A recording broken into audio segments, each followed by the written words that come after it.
رب زدني علما رب زدني علما بسم اللہ الرحمن الرحیم ان الحمد للہ نحمده ونستعینه ونستغفره ونعوذ باللہ من شرور انفسنا ومن سیئات اعمالنا من يهده اللہ فلا مضل له ومن يضلل فلا هادی له وأشهد أن لا إله إلا الله وحده لا شريك له وأشهد أن محمدًا عبده ورسوله يا أيها الذين آمنوا اتقوا الله حق تقاته ولا تموتن إلا وأنتم مسلمون يا أيها الناس اتقوا ربكم الذي خلقكم من نفس واحدة وخلق منها زوجها وبث منهما رجالا كثيرا ونساء واتقوا الله الذي تساءلون به والأرحام إن الله كان عليكم رقيبا يا أيها الذين آمنوا اتقوا الله وقولوا قولا سديدا يصلح لكم أعمالكم ويغفر لكم ذنوبكم ومن يطع الله ورسوله فقد فاز فوزا عظيما أما بعد فإن خير الحديث كتاب الله وخير الهدي هدي محمد صلى الله عليه وسلم وشر الأمور محدثاتها وكل محدثة بدعة وكل بدعة ضلالة وكل ضلالة في النار فاعوذ باللہ من الشیطان الرجیم والذین یکنزون الذہب والفضة ولا ينفقونها في سبیل اللہ فبشرهم بعذاب علیم یوم یحمى علیہا فی نار جہنم فتکوى بها جباہهم وجنوبهم وظہورهم هذا ما کنزتم لأنفسکم فذوقوا ما کنتم تکنزون وعن ابی ہریرہ رضی اللہ تعالی عنہ قال قال رسول اللہ صلی اللہ علیہ وسلم من آتاہ اللہ مالا فلم یؤد زکاتہ مثل له ماله یوم القیامة شجاعا اقرع له زبیبتان یطوقه یوم القیامة ثم یأخذ بلہزمتیہ یعنی شدقیہ ثم یقول انا مالک انا کنزک ثم تلا ولا يحسبن الذين يبخلون بما آتاهم الله من فضله هو خيرا لهم بل هو شر لهم سيطوقون ما بخلوا به يوم القيامة رواه البخاری۔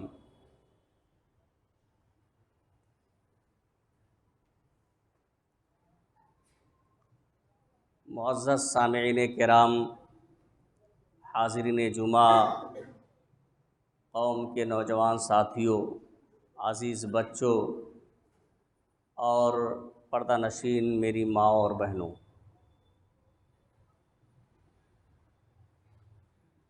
اللہ رب العالمین کی حمد و ثنا، عظمت و کبریائی اور نبی مکرم، رسول معظم، پیغمبر محتشم، خاتم الانبیاء، سید المرسلین جناب محمد رسول اللہ صلی اللہ علیہ وسلم پر بے شمار درود و سلام کے بعد معلوم ہو کہ خطبہ مسونہ کے بعد سورہ توبہ کی 34 اور 35 نمبر آیات کریمہ آپ حضرات کے سامنے تلاوت کی گئی ہیں، اور ساتھ میں بخاری شریف کی ایک روایت جس کے راوی حضرت ابو ہریرہ رضی اللہ تعالیٰ عنہ ہیں پڑھی گئی ہے۔ انہی دونوں آیتوں اور حدیث شریف کو سامنے رکھتے ہوئے آج کے اس جمعہ کے خطبے میں زکوٰۃ کے تعلق سے کچھ باتیں میں آپ حضرات کے سامنے عرض کرنا چاہتا ہوں۔ اللہ رب العالمین سے دعا ہے کہ الہ العالمین ہمیں کتاب و سنت کی روشنی میں صحیح بات کہنے اور کما حقہ اس پر عمل کرنے کی توفیق عطا فرمائے، آمین۔ حاضرین گرامی، زکوٰۃ اسلام کے 5 بنیادی ارکان میں سے ایک رکن ہے۔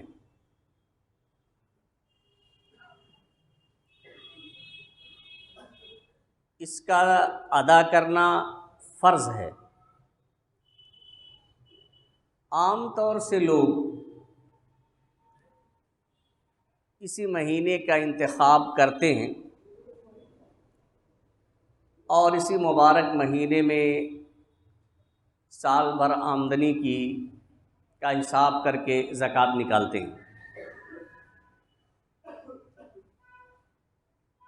آمدنی جو سال بھر کی ہوتی ہے اور سال اس پر گزر جاتا ہے تو اس میں زکوٰۃ نکالی جاتی ہے،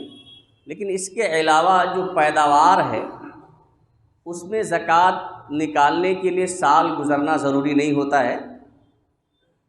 بلکہ پیدا ہونے کے بعد 5% یا 10%، یعنی اگر آسمانی بارش سے پیداوار ہوتی ہے تو پیدا ہونے کے بعد اس میں 10% زکوٰۃ نکالی جاتی ہے، اور اگر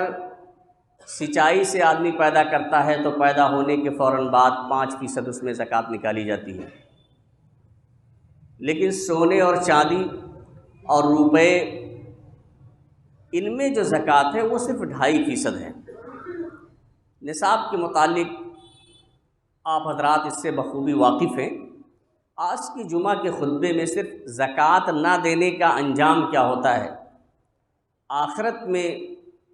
زکوٰۃ نہ دینے والوں کے لیے اللہ رب العالمین کی طرف سے اور اللہ کے رسول صلی اللہ علیہ وسلم کی طرف سے کیا وعیدیں ہیں، اس کے تعلق سے کچھ باتیں میں آپ حضرات کے سامنے عرض کرنا چاہتا ہوں۔ اسی طرح سے آخرت میں تو اللہ رب العالمین کی طرف سے سخت وعید ہے ہی، دنیا میں بھی اللہ رب العالمین کا ایسے لوگوں پر عذاب نازل ہوا ہے جو لوگ اپنے مالوں میں زکوٰۃ کی ادائیگی نہیں کرتے۔ تو اللہ رب العالمین نے فرمایا والذین یکنزون الذهب والفضة ولا ينفقونها في سبیل اللہ فبشرهم بعذاب علیم۔ جو لوگ سونے اور چاندی کو خزانہ بناتے ہیں، کنز بناتے ہیں، گن گن کر رکھتے ہیں، ولا ينفقونها في سبیل اللہ، اور انہیں اللہ کے راستے میں خرچ نہیں کرتے ہیں۔ ایک بات واضح ہونا ضروری ہے کہ اگر مال میں زکوٰۃ ادا کر دی جائے، نصاب تک پہنچنے کے بعد مال میں زکوٰۃ ادا کر دی جائے تو پھر وہ کنز اور خزانہ نہیں رہتا ہے۔ زکوٰۃ کی ادائیگی کرنے والا شخص اس وعید میں شامل نہیں ہوگا، بلکہ اس وعید میں وہ لوگ ہیں جو زکوٰۃ کی ادائیگی نہیں کرتے۔ تو اللہ رب العالمین فرماتے ہیں کہ جو لوگ سونے اور چاندی کو خزانہ بناتے ہیں، کنز بناتے ہیں، گن گن کر رکھتے ہیں، وَلَا يُنْفِقُونَهَا فِي سَبِيلِ اللَّهِ، اور اللہ کے راستے میں خرچ نہیں کرتے ہیں، فَبَشِّرْهُمْ بِعَذَابٍ علیم، تو انہیں دردناک عذاب کی بشارت اور خوشخبری سنا دو۔ یوم یحمى علیہا فی نار جہنم فتکوی بہا جباہہم وجنوبہم وظہورہم ھذا ما کنزتم لانفسکم فذوقوا ما کنتم تکنزون۔ جس دن سونے اور چاندی کو، سکوں کو، کرنسیوں کو جنہیں بچا بچا کے رکھا جاتا ہے اور خرچ نہیں کیا جاتا ہے، مستحقین کا حق ادا نہیں کیا جاتا ہے، جہنم کی آگ میں انہیں تپایا جائے گا۔ سونے اور چاندی کو جہنم کی آگ میں تپایا جائے گا اور اسی کے دریا ان کی پیشانیوں کو، پہلوؤں کو اور پیٹھوں کو داغا جائے گا۔ اس کے بعد آدمی جب چیخے گا، چلائے گا تو اس سے کہا جائے گا ھذا ما کنزتم لانفسکم، یہ تمہارا خزانہ ہے جس نے تم نے اپنے لیے جمع کیا تھا، جس خزانے کے لیے تم بے چین اور پریشان رہتے تھے، اپنے لیے تم گن گن کر رکھتے تھے، دوسرے مستحقین کا حق ادا نہیں کرتے تھے، تو آج یہ تمہارا خزانہ ہے جو تمہیں ڈس رہا ہے۔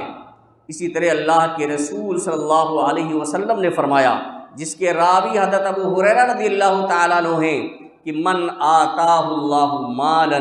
فلم یؤدی زکاتہ، اللہ رب العالمین نے جس شخص کو مال سے نوازا ہے، مال دیا ہے اور اس نے زکوٰۃ کی ادائیگی نہیں کی ہے، نصاب تک پہنچ جانے کے بعد جو اللہ رب العالمین نے حق متعین کیا ہے وہ حق ادا نہیں کر رہا ہے، زکوٰۃ نہیں دیا ہے، تو مُحْتِلَ لَهُ مَالُهُ يَوْمَ الْقِيَامَةِ شُجَاعًا أَقْرَى لَهُ زَبِيبَتَانِ، اس کے اس مال کو قیامت کے دن وہ مال گنجے اور زہریلے سانپ کی شکل اختیار کر لے گا۔ یعنی وہی مال جسے ہم اور آپ آج اپنے لیے بہت بہتر سمجھتے ہیں، بہت اچھا سمجھتے ہیں، لیکن اگر اس مال میں زکوٰۃ کی ادائیگی نہیں کی گئی ہے، دوسروں کے جو حقوق اللہ تعالیٰ نے متعین کیا ہے ان حقوق کی ادائیگی نہیں کی گئی ہے، تو وہی مال زہریلے اور گنجے سانپ کی شکل اختیار کر لے گا، لہو زبیبتان، اور اس کی پیشانی پہ 2 سیاہ نقطے ہوں گے جو اس کے زہریلے پن کی علامت ہوں گے، یطوقہ، اور وہی اس کے گلے میں لپیٹ دیا جائے گا۔ پھر ثم یأخذ بلحظمتیہ یعنی شدقیہ، پھر وہی وہ سانپ جو حقیقت میں اس کا جمع کیا ہوا مال تھا، اس کے دونوں جبڑوں کو پکڑے گا، لحظمتیہ یعنی شدقیہ، اور ثم یقول انا مالک انا کنزک، یعنی اس کے دونوں جبڑوں کو پکڑے گا، نوچے گا اور اس سے کہے گا میں تمہارا مال ہوں، میں تمہارا خزانہ ہوں، تمہاری جمع کی ہوئی پونجی میں ہوں، جس سونے اور چاندی کو تم نے بہت ہی عزیز رکھا تھا، گن گن کر اور چھپا چھپا کر رکھا تھا، مستحقین کو نہیں دیا، جن کا حق اللہ تعالیٰ نے متعین کیا تھا ان کو آپ نے نہیں دیا، تو آج میں تمہارا خزانہ ہوں اور تمہارا مال ہوں۔ اس کے بعد اللہ کے رسول صلی اللہ علیہ وسلم نے سورہ آل عمران کی آیت تلاوت کی، وَلَا يَحْسَبَنَّ الَّذِينَ يَبْخَلُونَ بِمَا آتَاهُمُ اللَّهُ مِنْ فَضْلِهِ هُوَ خَيْرًا لَهُمْ، جو لوگ اللہ رب العالمین کی دی ہوئی روزی میں، اس کے فضل میں بخیلی کرتے ہیں، اس بخیلی کو وہ اپنے لیے بہتر نہ سمجھیں، بہتر نہ گمان کریں کہ لوگوں سے چھپ کر کے اپنا مال جمع کیے رہتے ہیں، ان کا حق نہیں ادا کرتے ہیں، تو اس بخیلی کو اپنے لیے بہتر نہ سمجھیں، بل ہوا شر لہم، بلکہ یہ بخیلی کرنا، زکوٰۃ ادا نہ کرنا، یہ ان کے لیے بہت برا ہے۔ سَيُطَوَّقُونَ مَا بَخِلُوا بِهِ يَوْمَ الْقِيَامَةِ، اور قیامت کے دن جو یہ بخیلی کرتے ہیں یہی مال ان کے گلے میں لپیٹ دیا جائے گا۔ یعنی یہ آیت آپ صلی اللہ علیہ وسلم نے تلاوت کی، تو ان دونوں آیتوں اور احادیث شریف سے یہ بات معلوم ہوتی ہے کہ اگر کوئی شخص اللہ رب العالمین نے اسے مال سے نوازا ہے اور صاحب نصاب ہو جاتا ہے، اس کے باوجود اگر زکوٰۃ کی ادائیگی نہیں کرتا ہے تو قیامت کے دن اس کو سخت سزا سے دوچار ہونا پڑے گا، اللہ رب العالمین کی سخت گرفت ہوگی، اور وہی مال سانپ کی شکل میں اس کے گلے میں لپیٹ دیا جائے گا جو اس کے جبڑوں کو نوچے گا۔ یہی نہیں، یہ تو آخرت کی بات ہے، دنیا میں بھی اللہ رب العالمین نے زکوٰۃ روک لینے والوں پر عذاب نازل کیا ہے اور ان کی گرفت کی ہے۔ عبداللہ بن عمر رضی اللہ تعالیٰ عنہ نے ایک حدیث بیان کی جس میں اللہ کے رسول صلی اللہ علیہ وسلم نے 5 ایسی برائیوں کا ذکر فرمایا ہے کہ جن برائیوں اور جن جرائم کی وجہ سے اللہ رب العالمین دنیا میں ہی عذاب بھیج دیتا ہے۔ یعنی 5 ایسی برائیاں ہیں، 5 ایسے جرائم ہیں جن پر اللہ رب العالمین دنیا ہی میں عذاب بھیج دیتا ہے، اور انہی میں سے ایک یہ ہے کہ وَلَمْ يَمْنَعُوا زَكَاةَ أَمْوَالِهِمْ إِلَّا مُنِعُوا الْقَطْرَ مِنَ السَّمَاءِ، کہ جب لوگ اپنے مالوں میں زکوٰۃ کو روک لیتے ہیں، اپنے مالوں میں زکوٰۃ نہیں ادا کرتے ہیں، تو اللہ رب العالمین آسمان سے بارش روک لیتا ہے، اللہ رب العالمین آسمان سے بارش روک لیتا ہے۔ دیکھیے زکوٰۃ روک لینے والے میں وہ لوگ بھی شامل ہیں جو تھوڑا بہت نکال بھی دیتے ہیں، ایسا نہیں، ایک ایک پائی کا حساب کر کے اور زکوٰۃ کی ادائیگی کرنا ضروری ہے۔ اگر آپ جان بوجھ کر کے کچھ بھی روک لیتے ہیں تو سارا کا سارا مال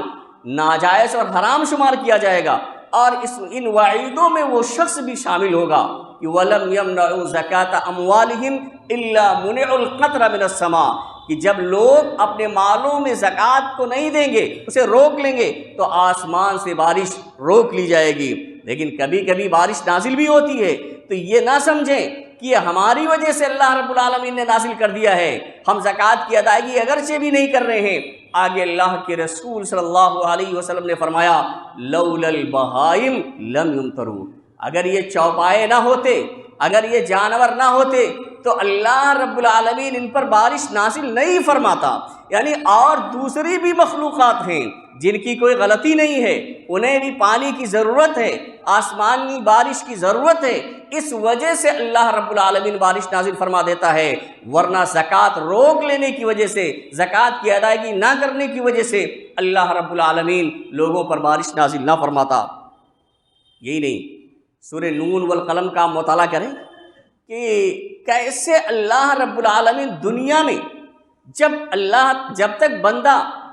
دوسرے کے حقوق کو ادا کرتا ہے، اپنے مالوں میں سے دوسروں پر خرچ کرتا ہے جو اللہ رب العالمین نے اسے حکم دیا ہے، تب تک اللہ رب العالمین اسے کس طرح سے نوازتا ہے۔ لیکن جب وہ روک لیتا ہے، ہوشیاری کرنے کی کوشش کرتا ہے، تو اللہ رب العالمین ایسے لوگوں پر عذاب بھی بھیج دیتا ہے۔ سورہ نون والقلم میں اللہ رب العالمین نے ایک واقعہ بڑی تفصیل کے ساتھ ذکر فرمایا ہے۔ 17 نمبر آیت سے 33 نمبر آیات تک آپ مطالعہ کریں، کیونکہ وقت بہت کم ہوتا ہے تو ساری آیات تو پڑھنا ممکن نہیں ہے،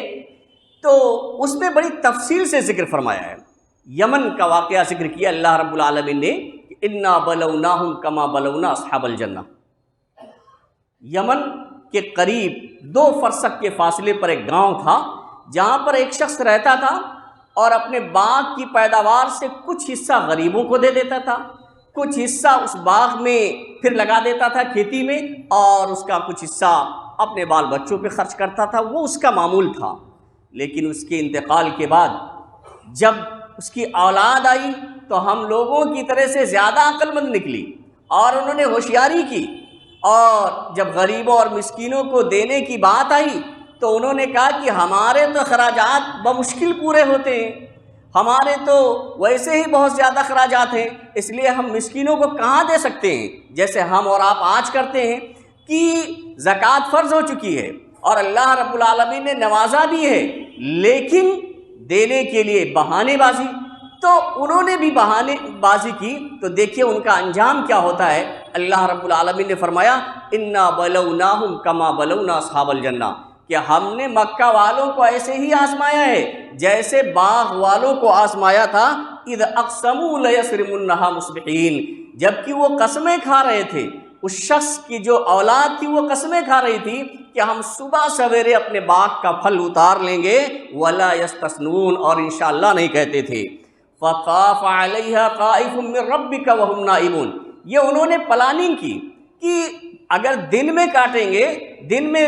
کھیت سے فصل اتاریں گے تو بہت سارے مسکین پہنچ جائیں گے اور مانگنے لگیں گے، دینا پڑے گا، انکار کیسے کیا جا سکتا ہے، اس لیے بالکل صبح صبح نکلتے ہیں اور فصل اتار لیتے ہیں، کسی کو کانوں کان خبر نہیں ہوگی، ہم اپنے گھر لا کر رکھ لیں گے، یہ انہوں نے تدبیر کی۔ لیکن اللہ رب العالمین تو ہر چیز کو جانتا ہے، دل کی باتوں کو جاننے والا ہے، اس سے کوئی چیز پوشیدہ نہیں ہے، تو اللہ رب العالمین کا عذاب آتا ہے، اور اللہ رب العالمین فرماتے ہیں فطاف علیہا طائف من ربک وہم نائمون، تو اللہ رب العالمین کی طرف سے ایک بلا ان پر چاروں طرف گھوم جاتی ہے اور وہ سوئے ہوئے ہوتے ہیں، یعنی رات میں پلاننگ کی، سو گئے بستروں پر، اور وہاں اللہ رب العالمین کی پلاننگ شروع ہوتی ہے۔ اللہ رب العالمین جبریل امین علیہ السلام کو بھیج کر کے اس باغ کو تہس نہس کر دیتا ہے، اور اس کی حالت یہ ہو جاتی ہے فَأَصْبَحَتْ كَالصَّرِيمِ، یعنی جیسے کٹی ہوئی کھیتی ہے، کھیتی کٹنے کے بعد، فصل کٹنے کے بعد جس طرح سے سوکھ جاتی ہے، ایسے ہی وہ کھیتی ہو گئی۔ ابھی شام میں تو وہ کھیتی لہلہا رہی تھی، باغ میں پھل لگے ہوئے تھے، لیکن صبح رات میں اللہ رب العالمین کا عذاب آتا ہے، ایسا معلوم ہوتا ہے یہ کھیتی کاٹ لی گئی ہے اور چل کر پوری راکھ ہو گئی۔ اب دیکھیے صبح یہ لوگ اٹھتے ہیں، فَتَنَادَوْا مُصْبِحِينَ، صبح سویرے ایک دوسرے کو پکارتے ہیں، کیا کہتے ہیں؟ أَنِ اغْدُوا عَلَىٰ حَرْثِكُمْ إِن كُنتُمْ صَارِمِينَ، اگر کاٹنا ہے کھیتی، فصل اتارنا چاہتے ہو تو صبح سویرے چلو۔ فَانْطَلَقُوا وَهُمْ يَتَخَافَتُونَ أَلَّا يَدْخُلَنَّهَا الْيَوْمَ عَلَيْكُمْ مِسْكِينٌ، تو وہ لوگ چپکے باتیں کرتے ہوئے چلے۔ فَانْطَلَقُوا وَهُمْ يَتَخَافَتُونَ،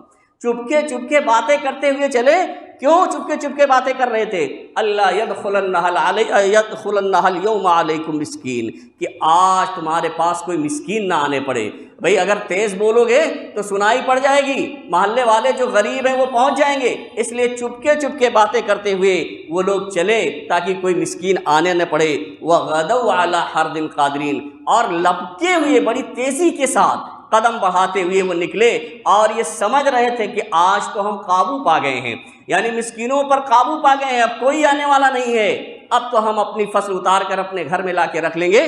یہ اللہ رب العالمین نے پوری تفصیل سے اس کو ذکر فرمایا۔ اس کے بعد فَلَمَّا رَأَوْهَا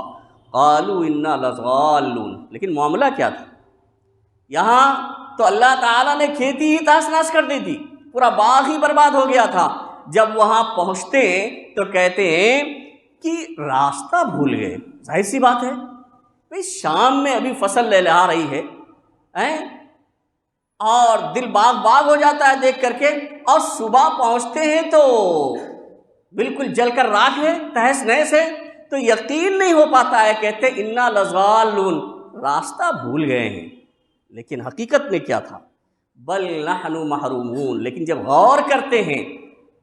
تو سمجھ جاتے کہ نہیں، یہ تو قسمت ہی پھوٹ گئی ہے۔ بل نحن محرومون، بلکہ ہم تو محروم کر دیے گئے ہیں ہمارے طرز عمل کی وجہ سے۔ ہم نے جو پلاننگ کی تھی اور غلط ہمارا ارادہ تھا، غلط نیت تھی، اس کی وجہ سے اللہ رب العالمین نے ہم پر یہ عذاب بھیج دیا ہے۔ اس کے بعد قال اوسطهم الم اقل لكم لولا تسبحون، جو ان میں سب سے بہتر تھا، کچھ نیک طبیعت کا تھا، اس نے کیا میں تم سے کہتا نہیں تھا کہ تم اللہ کی پاکی کیوں نہیں بیان کرتے، انشاءاللہ کیوں نہیں کہتے؟ بس ہانکے جا رہے ہو، ڈینگے مارے جا رہے ہو کہ اب کسی کو ہمیں نہیں دینا ہے اور ہم صبح سویرے جا کر کے اپنی فصل اتار لیں گے۔ اس کے بعد پھر وہ لوگ توبہ کرنے لگتے ہیں۔ قالوا سبحان ربنا انا كنا ظالمین، کہنے لگتے ہیں کہ ہمارا رب ہر چیز سے پاک ہے، ہم ہی ظالم تھے۔ فاقبل بعضهم على بعض يتلاومون، اب کیا ہوتا ہے؟ بعض کو ملامت کرنے لگتے ہیں، کہنے لگتے ہیں یار تم نے پہلے یہ مشورہ دیا، وہ کہتا ہے تم نے پہلے یہ مشورہ دیا، یہ غلط کام تمہاری طرف سے کیا گیا، یعنی ایک دوسرے کو پھر ملامت کرنے لگتے ہیں، جبکہ سب اس میں شامل ہوتے ہیں۔ تو قالوا یا ویلنا انا کنا طاغین، کہتے ہیں ہائے افسوس، ہم ہی لوگ ظالم تھے۔ عسى ربنا ان يبدلنا خيرا منها انا الى ربنا راغبون، قریب ہے کہ اللہ رب العالمین ہمیں اس سے بہتر باغ عطا فرما دے۔ اب اللہ کی طرف رجوع کرنے لگتے ہیں اور کہتے ہیں ہم اللہ کی طرف رجوع کرنے والے ہیں۔ اس کے بعد اللہ رب العالمین نے آخر میں کیا فرمایا؟ كذلك العذاب، اس پہ آپ غور کریں، عذاب اللہ رب العالمین نے بھیجا، اور یہ عیسیٰ علیہ السلام کو آسمان پر اٹھائے جانے کے تھوڑے عرصہ بعد ہی یہ واقعہ پیش آیا ہے۔ اس کے بعد اللہ رب العالمین کہتے ہیں کذالک العذاب، ایسے ہی عذاب آتا ہے جیسے باغ والوں پر عذاب آیا ہے۔ ہم یہ نہ سمجھیں کہ اللہ رب العالمین نے ہمارے کاروبار میں ہمیں کافی ترقی عطا کی ہے، ہم خود کماتے ہیں، ہمارے بچے بھی کما رہے ہیں، اور ہمارے پاس باپ دادا کی بھی جائیدادیں اتنی موجود ہیں کہ ختم ہونے والی نہیں ہیں۔ ہم یہ نہ سمجھیں، اگر اللہ رب العالمین نے آپ کو صاحب نصاب بنا دیا ہے، لوگوں کے حقوق متعین کر دیے ہیں، اگر نہیں ادا کرتے ہیں تو سن لیں کہ باغ والوں پر جو عذاب آیا، اور اللہ رب العالمین نے اس کو ذکر کرنے کے بعد صاف طور سے اعلان کر دیا کذالک العذاب، ایسے ہی عذاب آیا کرتا ہے، یعنی تم پر بھی وہی عذاب آ سکتا ہے۔ وَلَعَذَابُ الْآخِرَةِ اکبر، یہ تو دنیا کا عذاب ہے کہ مال چھن سکتا ہے، برباد ہو سکتا ہے، کاروبار میں نقصان ہو سکتا ہے، اور پائی کے انسان محتاج ہو سکتا ہے، لیکن یہ تو دنیا کی بات ہے۔ وَلَعَذَابُ الْآخِرَةِ اکبر، اور آخرت کا جو عذاب ہے، قیامت کے دن کا جو عذاب ہے، اس دنیا سے اٹھائے جانے کے بعد جو عذاب ہے، وہ تو بہت بڑا ہے۔ تو سامعین کرام، جس طرح سے اللہ رب العالمین نے آخرت میں عذاب تیار کر رکھا ہے مانعین زکوٰۃ کے لیے، جو زکوٰۃ روک دیتے ہیں، نہیں دیتے ہیں، اسی طرح سے دنیا میں بھی اللہ رب العالمین عذاب بھیج دیتا ہے۔ یہی نہیں، لیکن اس کے برعکس اگر کوئی شخص امانت داری کے ساتھ اپنے مالوں میں سے جس طرح سے اللہ اس کے رسول کا حکم ہے خرچ کرتا ہے دوسروں پر، تو اللہ رب العالمین کی مدد بھی آتی ہے۔ اللہ رب العالمین اس کے لیے آسانیاں بھی پیدا کرتا ہے اور اس کے کاروبار میں ترقی بھی عطا فرماتا ہے۔ ایک حدیث ہے مسلم شریف کی، جس کے راوی حضرت ابو ہریرہ رضی اللہ تعالیٰ عنہ کہتے ہیں کہ ایک شخص، اللہ کے رسول نے فرمایا کہ ایک شخص ایک چٹیل میدان میں کھڑا ہوا تھا اور آسمان میں ایک سایہ دیکھا، بادل کا سایہ دیکھا۔ اس سے ایک آواز آئی، اسقی حدیقۃ فلان، کہ فلاں شخص کے باغ کو سیراب کر دو۔ وہ آدمی سنتا ہے، آسمان میں بادل کا سایہ ہے اور وہاں سے ایک آواز آتی ہے، اس آدمی کے کان میں پڑتی ہے کہ نام لے کے یہ بات کہی جا رہی کہ فلاں کے باغ کو سیراب کر دو۔ بادل تھوڑا ہٹتا ہے اور جا کر کے ایک پتھریلی زمین پہ برس جاتا ہے۔ باغ میں بارش نہیں ہوتی ہے، جا کر کے ایک پتھریلی زمین پہ برس جاتا ہے۔ پھر اس کے بعد جو چھوٹی چھوٹی نالیاں تھیں، ان نالیوں سے ہو کر کے ایک خاص نالی میں وہ پانی پہنچ جاتا ہے، اور وہ آدمی پھر اس بادل کا پیچھا کرتا ہے اور اس پانی کا، جہاں برسا ہے اس کا پیچھا کرتا ہے۔ یہ پانی جاتا کہاں ہے؟ یہ اللہ کے رسول فرماتے ہیں، مسلم شریف کی روایت ہے 2984۔ تو پانی کے نالی کے سہارے پیچھے پیچھے جاتا ہے تو دیکھتا ہے کہ ایک آدمی کھڑا ہوا ہے اور کدال لے کر کے اس پانی کا رخ اپنے باغ کی طرف موڑ رہا ہے۔ وہ یہ دیکھتا ہے، چونکہ اس نے یہ آواز سنا تھا کہ فلاں شخص کے باغ کو سیراب کر دیا جائے، تو وہ کہتا ہے کہ بھائی تمہارا نام کیا ہے؟ تمہارا نام کیا ہے؟ تو وہ بتا دیتا ہے اپنا نام۔ کہتا ہے کہ میرا نام تم نے کیوں پوچھا ہے، کیا وجہ ہے؟ تو اس نے کہا انی سمعت صوتا فی السحاب الذی ھذا ماؤہ یقول اسقی حدیقۃ فلان لاسمک فما تصنع فیہا۔ کہتا ہے کہ آسمان میں، یعنی بادل سے میں نے یہ آواز سنی تھی جہاں سے پانی آپ کو پہنچ رہا ہے کہ فلاں شخص کے باغ کو سیراب کر دو تمہارا نام لے کر کے، اس لیے میں نے تمہارا نام پوچھا، اور واقعی یہی نام وہاں پر ذکر کیا گیا تھا، لیا گیا تھا۔ تو کرتے کیا ہو کہ آسمان سے ندا آتی ہے اور کہیں بارش نہیں ہوئی، اور ایسی جگہ بارش ہوئی جہاں سے آپ کے کھیت میں پانی پہنچ رہا ہے۔ تو وہ کہتا ہے کہ اما اذ قلت ھذا فانی انظر الی ما یخرج منھا، کہ جب تم نے یہ بات کہہ دی ہے تو سنو، جو کچھ اللہ رب العالمین اس میں سے مجھے عطا کرتا ہے، جو کچھ پیداوار ہوتی ہے، فاتصدق بثلثہ، تو 1/3 1/3 حصہ میں صدقہ کر دیتا ہوں، 1/3 حصہ میں صدقہ و خیرات کر دیتا ہوں، وآکل انا وعیالی ثلثا، اور 1/3 حصہ 1/3 میں اور میرے گھر والے اس میں سے کھاتے ہیں، یعنی اپنے گھر والوں کے لیے 1/3 حصہ روک لیتا ہوں، وَأَرُدُّ فِيهَا ثُلُثَهُ، اور 1/3 حصہ میں اسی میں لوٹا دیتا ہوں، یعنی کھیتی میں جو اخراجات آتے ہیں تو میں یہ کرتا ہوں۔ تو آپ نے دیکھا کہ ایک حصہ وہ آدمی خرچ کر دیتا تھا اپنے بال بچوں پر، ایک حصہ اس باغ میں خرچ کرتا تھا، اور ایک حصہ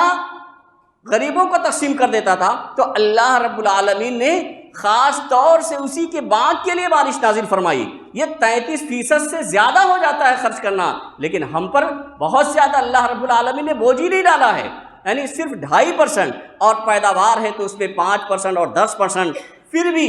ہم اور آپ زکوٰۃ دینے سے، اللہ کے راستے میں خرچ کرنے سے کتراتے ہیں۔ ہمیں اور آپ کو اس سے باز آنا چاہیے۔ اللہ رب العالمین سے دعا ہے کہ الہ العالمین ہمیں اللہ اس کے رسول کے حکم کے مطابق زندگی گزارنے کی توفیق عطا فرمائے۔ الہ العالمین اللہ تعالیٰ نے جو ہمارے مالوں میں دوسروں کے حقوق رکھے ہیں، الہ العالمین ہمیں ان حقوق کی ادائیگی کی توفیق عطا فرما۔ بارک اللہ لنا ولکم فی القرآن العظیم ونفعنا وإياكم بالآيات والذكر الحكيم إنه تعالى جواد كريم ملك رؤوف رحيم.